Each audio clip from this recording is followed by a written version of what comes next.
a suspect. Hanging with the killers in the projects. Taylor on a barrel, keep quiet. Catch a nigga slipping from behind. OG Bobby Johnson. OG Bobby Johnson. OG Bobby Johnson. OG Bobby Johnson. Put nigga out like an outbreak. Chopper start to make the house shake. What it do, T Squad? It's your girl Keisha, and I am here with this week's All Tea, All Shade Real Housewives of Miami, Season 5, Episode 16. It is the season finale episode today. I drop videos Monday through Sunday. Everything that I say is for entertainment purposes only, and my jokes are not to be taken seriously or literally. So if that works for you, then let's get into today's review. The episode picks up from last week's episode where we saw Lisa sitting down with her mother-in-law, Marina, and discussing Lenny. And basically, Marina was trying to blame her for the reason that Lenny filed for the divorce and was cheating on her. And Lisa was like, girlfriend, we not about to do that. Not today. Not today, oldie. Not today, elderly. Not today, cankles. She was like, we're not doing that, you and your messed up eyebrows, old lady. She was like, there is no excuse for what he's doing. What about him sending DMs to girls on Instagram? And Marina gonna say, well, he said, Mom, I was just sending innocent messages. What? Like, the fact that you even allowed that to come out your mouth. Like, I understand that's your son, you love him, but right is right and wrong is wrong. And I do not like mamas that sit up there and make excuses for their children's idiotic mistakes or decisions that they have made. Like, come on, Ma, stop. So Lisa in her confession was like, I've seen messages of him flirting with the girl I had an issue with, and he's with her now. And baby, if that ain't the gospel truth, like, you will know in your heart of hearts that some chick ain't right. Some chick ain't right. And your man will look at you dead in the eye. I don't mess with that girl. I don't like her. It ain't nothing going down. And 9 times out of 10, it'll be the same chick you find out he messing around with, child. I can't stand Lenny old ice cube shaped head self. Oh, he's so funny looking. Lisa new man, honey, is fine, honey. Yes, he is fine. He is a CEO of his own company, a Harvard graduate. Yes, ma'am. He look so much better and sexier than Lenny. I know Lenny is having a heart attack. Okay. So, Lisa also was like, you would think you would care about me, the mother of his kids, so why would you want to break me down? At this point, she's teary-eyed and starts to cry. And Marina was like, you're right. I talked to him last night and said, you're depressed. And he said, Mom, it just takes some time.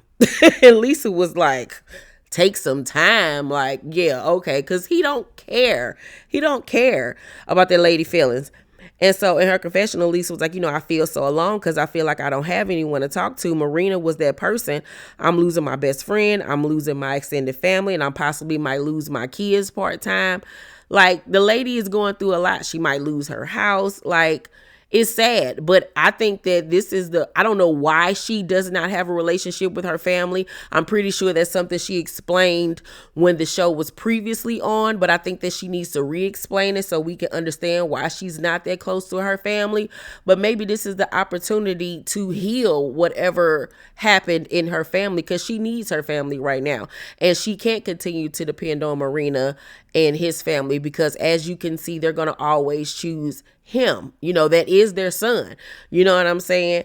And it is what it is at this point, and she's going to have to cut ties with them at some point. So I think that it is imperative for her to at least try to build a relationship with her family or start a new family. I feel bad for Lisa. I really honestly do, because that lady was in denial of thinking that she was going to be able to hold on to this man. And she was scrimping and scratching, clawing to hold on to him. She knew he was cheating. She just didn't want to admit it and face the reality, because she just thought that she would be able to hold on to him.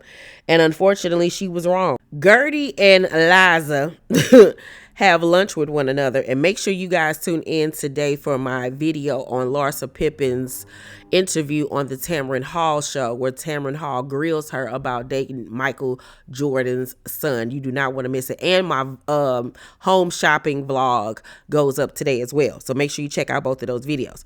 So they meet up and they have a lunch, and Gertie says that, she really wants to try with Adriana once more at her melting pot party because she sympathizes with Adriana. She sees that she's going through a lot, and she believes that she is sympathetic about being sorry for what she said about Frankie. So Larsa in her confession was like, I don't know what she's thinking with this melting pot party.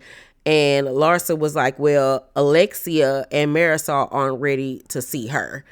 And granted, I understand Alexia being upset with what was said, but like, girl, ain't that the pot called the kettle black? You have said just as offensive things to your castmates that Adriana said to you, and you refuse to apologize. So like, make it make sense, girl.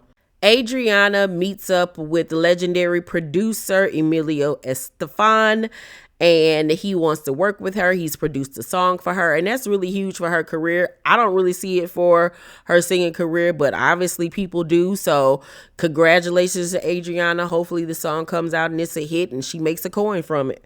Alexia and Marisol visit Lisa at her home. And honey, they get the popping bottles of wine from the wine cellar, the expensive ones, and Lisa could care less. She don't care if Lenny feels some type of way about it. They hers too, and he just gonna have to deal with it because he don't care about how she feel. So she not gonna be worried about how he feel, and I don't blame her, child. Really, truly don't. So they sit down, and Lisa was like, Adriana pleaded with me that I make things right between you guys. She sincerely apologizes for what she said. And Alexia on her high horse was like, you can't do that and then text me a week later, my bad. She said, my bad. Honestly, I'd rather not discuss it. And Marisol was like, I was flabbergasted what she said to me about my ex. And Lisa was like, that was messed up. It was. But she says she's really lonely and going through stuff.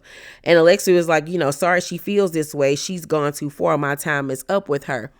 And it's just like, yes, what she said was 100% wrong. But once again, Alexia, you're on the same boat, honey. You're on the same boat. And once again, you demand so much from others that you aren't willing to give yourself. You refuse to apologize for the offensive remarks and the things that you've said and done to others. But then you want somebody to kiss your behind, or you just want to wipe your hands of people. And then on top of that, if this was somebody that you really truly cared about and that you considered a friend, and you hear this person saying over and over and over again that they're lonely, that they're going through something, and you just like, I don't care. She all right. She acting. She just want to, like, that's what happens when people cry for help and saying, they depressed or whatever. They don't want to be alive no more. And then they unalive themselves. And the people that they was crying out to be like, oh my God, I should have listened. I should have been there. You know what I'm saying? Like, it just goes to show to me that you and Marisol were never really Adriana's friend. Y'all were her friends for convenience, maybe for the show, but y'all were never really her friends because y'all ain't even taking in the fact that this girl is crying out for help. Like, y'all could care less. It's about y'all and y'all feelings. Nicole invites her dad over to have a therapy session with her therapist. They all sit down, and the daddy was like, I know she's tried to get me to be a better person, but I think I'm fantastically great. As a father, as a person, a lot of the things I do are not right, but to me, I feel they're right. So if I feel they're right, who cares? And it's just like, sir, do you hear yourself? Are you listening to yourself? This is why she feels the way that she feels towards you, because you're self-involved. Like, you don't think about anybody else but yourself. You don't care about anybody else's feelings. You're flippant when it comes to other people's feelings and pain because it's all about you. And that makes us see why Nicole don't want to be bothered with you. Like, really, sir? So the therapist was like, what would it mean for you to look at her and say, I'm sorry? And the daddy was like, I have said to her, many a times in cars, I say how grateful I am to have her, how much I love her. And the therapist was like, that's not, I'm sorry. would you look at her and say, I'm sorry? And the dad was like, yeah. He just sitting there. Nicole sitting there. The therapist sitting there. Everybody just staring at each other. He was like, oh, you want me to do it right now? He was like, oh, no, I'm not doing it right now. I don't care to do it right now. What? He was like, maybe at one moment she'll get it. Excuse you? Excuse you. That man got so much pride, child, in him. And Nicole was just sitting there like, see? Now you see. Now you see. So, the father then goes on to say, I don't think I should apologize for who I've been. I didn't think it was appropriate for you to be around me as a kid with my craziness. And then he tells a story about how when she was a little girl, he had took her out with him one day and he had left her in the car to go holler at one of his partners. She jumped out the car, and as she went around the car, it was a lady backing up her car and ended up hitting Nicole and hitting her in the head with the car. And he was like, that's why I never wanted her around me, because I just felt like every time she did come around me, something bad would happen. And it's like, okay, now we're having our Oprah aha moment where everything is coming around full circle and we understand why he is the way that he is, why he pushed her away. And the therapist was like, isn't that something that all these years it lived in your head as rejection or abandonment? And in his head, it was, I loved you so much, I stepped aside. And her dad starts to cry. And he was like, I had to, because I didn't know how to do anything any other way. And this scene was so poignant and hit so close to home, I know for myself and probably so many other men and women, because we grow up having issues with our family, with our parents, and, being resentful for the way that they parented us or things that happened as a child. And I think once you become an adult and have your own children and you go through things, you realize that your parents did the best that they could with what they have, and who's to say how they were raised, what they learned about being a parent, because as a parent, oftentimes you mirror how you were raised unless you make a conscious effort to parent differently. So in that moment, I think that Nicole got to see that, okay, he is human and he did the best that he could with the tools that he had at the time. And it seems like he was ashamed of who he was and the lifestyle that he was leading. And he didn't want that to touch her. And it was a very poignant moment that I really enjoyed because it was real, it was raw, and it was honest. And I wish we would get more moments like this on like Atlanta, because Atlanta has become just a shade fest at this moment. And I want more real family moments and dynamics like this because it was so poignant. Nicole begins to cry too and was like, I never thought about it like that way. It's like validation for me. And in her confessional, she says, I feel like I've missed out on so much because I've been telling myself a story that's true to an extent, but there was so much more to that truth. And, her daddy just was like, he wants to spend as much time with her as possible. And this is why communication is so key, because when people do open up and share their feelings and emotions and their truth, that can then heal whatever pain that you're going through. So even if you're going through some type of childhood trauma or pain or rejection or resentment with your parents, how about sit down and have a conversation with them and ask them what were they going through that made them act that way, so you can get clarity on what was going through their mind. You know what I'm saying? Because once again, you could be like Nicole, where you're resenting your parent, not realizing that her dad was doing what he felt was best to keep her safe. You know what I'm saying?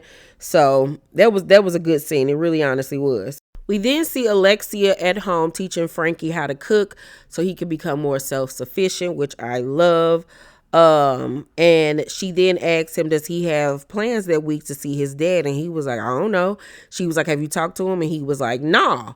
And so they immediately switch to seeing Peter with his dad, Pedro, at his father's home. So I'm wondering, were they filming this the same day Alexia and Frankie were filming that scene? Or was this meet up between Peter and his dad filmed on a whole nother day, and then they just popped it in there like it was the same day to make it look some type of way, because you know how production can be real funny. Because I was wondering like why Peter ain't there with his daddy, and why he hasn't heard from him, and why hasn't he talked to him, like what's going on, what's the tea. So Pedro tells Peter that he talked to Alexia and she wants him to help out with the salon. And he was like, I'd rather go fly a kite. I mean, what's in it for me? Excuse you, your mama need help, so go help her. Every time you need help, she come running to your little raggedy aid. Ugh. So, Pedro was like, it's a lot of stress on her back. She's dealing with, Frankie and everything else. And so they sit down and start eating, and his daddy asks, what's up with your girlfriend? And he was like, everything is good, da-da-da-da-da.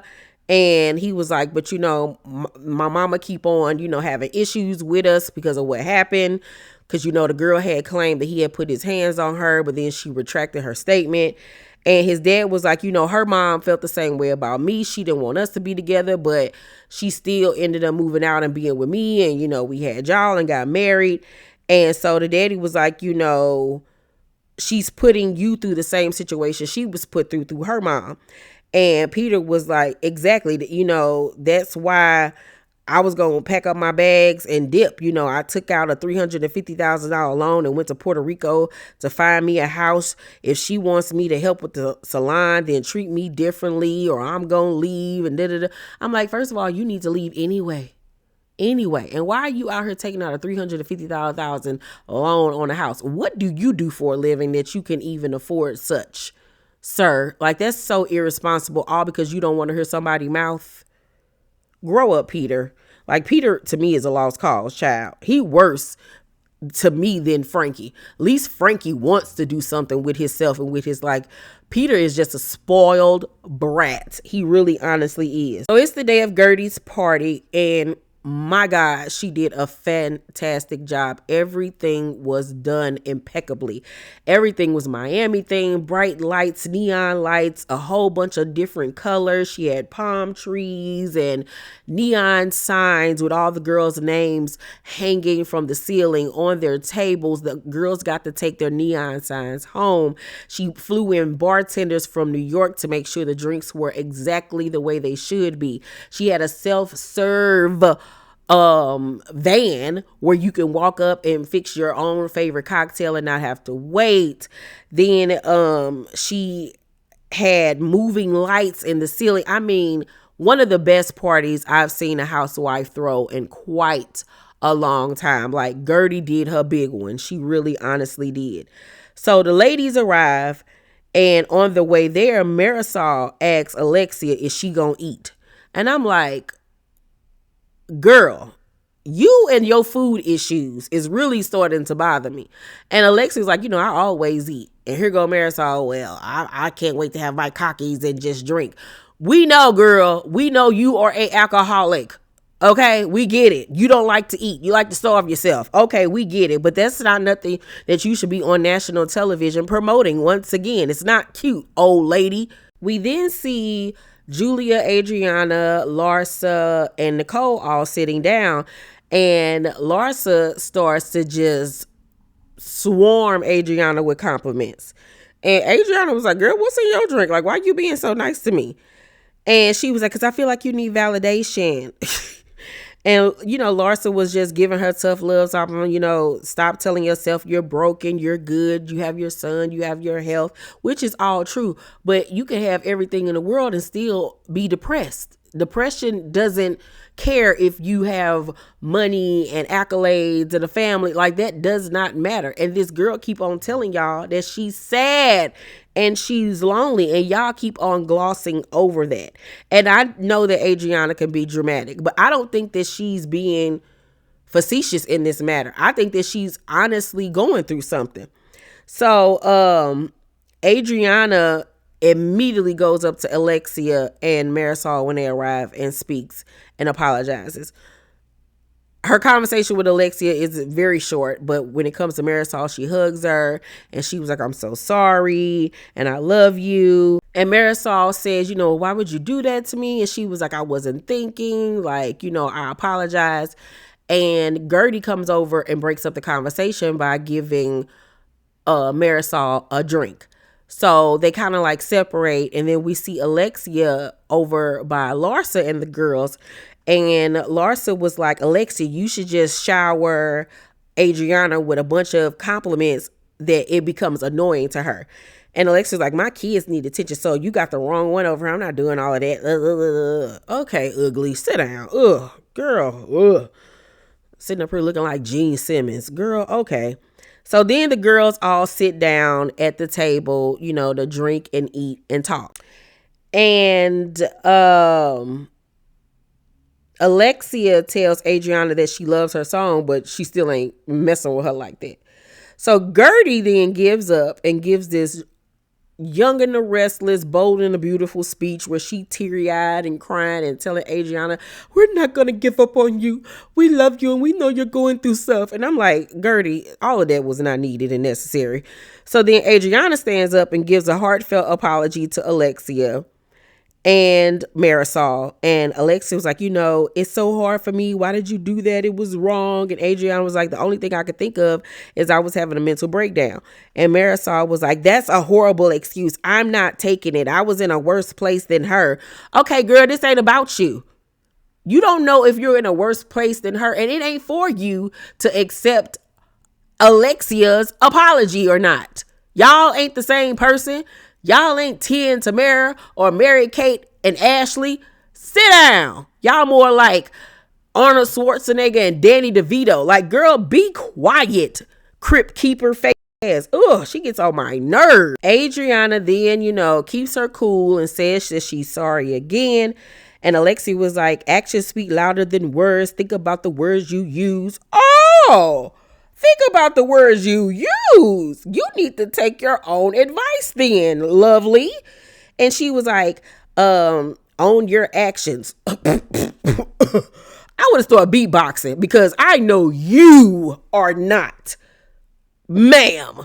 So Adriana was like, you know, I just need you as my friend, you and Marisol. You know, Marisol mentioning someone who was a part of your life was wrong, even though I thought it was exemplifying my loyalty to you.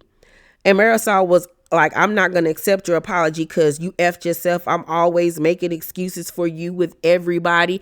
And it's like you and Batman over there, y'all do the same stuff that y'all want to sit up here and get upset with everybody else for. And I really hope that at the reunion, them girls go in on them for that. And that Andy goes in on that as well. Because y'all are such hypocrites. So Kiki turns to Julia and was like, you're doing good. You're doing good. You're doing good. Because Julia is bursting at the seams because she want to jump in and help Adriana out. And in her confessional, she was like, you know, I'm biting my tongue. You know, she is not your punching bag, Alexia and Marisol. Because that's honestly how they were treating her. Like, the girl apologized. Like, come on. She apologized. It's obvious that she didn't mean no harm when she said it. She just spoke out of turn. Like, let it go. So Lisa then jumps up and was like, let me speak. So the girls are steady talking over one another, and Lisa was like, y'all be quiet, shut up. So she goes on to say that, you know, she feels like Adriana is genuinely sorry and that everybody handled things differently. And she just gives a really good, nice, encouraging speech. Everybody cheers and is clapping hands. And Adriana once again afterwards tries to have a conversation with Marisol, but she does not want to talk to her. And we then go to the end credits where we see what's going on with all the ladies right now today. And Nicole and her father are still doing really well. He says that he's given up drinking and that, you know, he's been around with helping them plan the wedding and how they ended up selling their home for $44 million to Jeff Bezos' mama. And I was like, come on, richness. Come on, Nicole and Anthony. Yes, sir, with the money. Gertie is still spending a lot of time with her family and making them a priority. They went on a family vacation. Julia is, and Martina went on a couples vacation where they backpacked throughout Europe. And sadly, they learned that Martina has throat and breast cancer. She's fighting the good fight. Me being a breast cancer survivor, I wish her nothing but the best, good health and a peace of mind, because that's what you need doing this horrible occasion, and just to be prayed up, honey. So I feel really sorry for them, because I know that they put their having a kid on hold. Who's up next? I don't think they gave Kiki a final one. No, I don't. Who else? Alexia and Todd went on their honeymoon finally to Greece, and Peter ended up popping up over there with them because he ain't got that girlfriend no more. So evidently Alexia was right about her. Marisol is still a drunk, and she's supposed to be working on some alcohol line with somebody famous or something like that. Child, don't give me the line, because I really don't care. Adriana is in the studio working with Emilio Estefan on her next single, which is really dope. Larsa, aka Liza Pippen, finally came out with the fact that she's dating Marcus Jordan. And lastly, we have Lisa, who was filming her confessional when they asked her about how was it co-hosting Lenny's Halloween party. And I was like, what? She co-hosted a party with this man in October? What is going on here? What is happening? And then as she's asked the question, she gets a notification on her phone with some article about at the Halloween party, she had two guys there with her that she was dating. So she calls Lenny and puts him on speakerphone and was like, what's up with this? Do you know what they're talking about? Did you say this? And he was like, no, I didn't. I don't know what they talking about. She get to going off about how she was forced to do the party with him. She didn't even want to do it. He shipped his girlfriend off because she put a restraining order on Lisa, which was eventually dropped. And child, she just going off. And that's how the episode ends, with her steady arguing with Lenny. And I was just like, I can't at this point. But overall, I will say that the season finale episode of Miami was good. This was a really great season. I honestly have to say that it was. I don't think that there were really any filler episodes, but maybe one this whole season. And we had 16 episodes. So the ladies did really, really, really good this season. The reunion part 1 airs next week. I cannot wait to get into the tea. I'll save my initial scoring of the season until the last and final part of the reunion. But yeah, you guys let me know what y'all thought about tonight's episode. Make sure to thumbs up this video, like and subscribe, and hit that notification bell button. I love you guys, and I'll see you on the next video. Bye.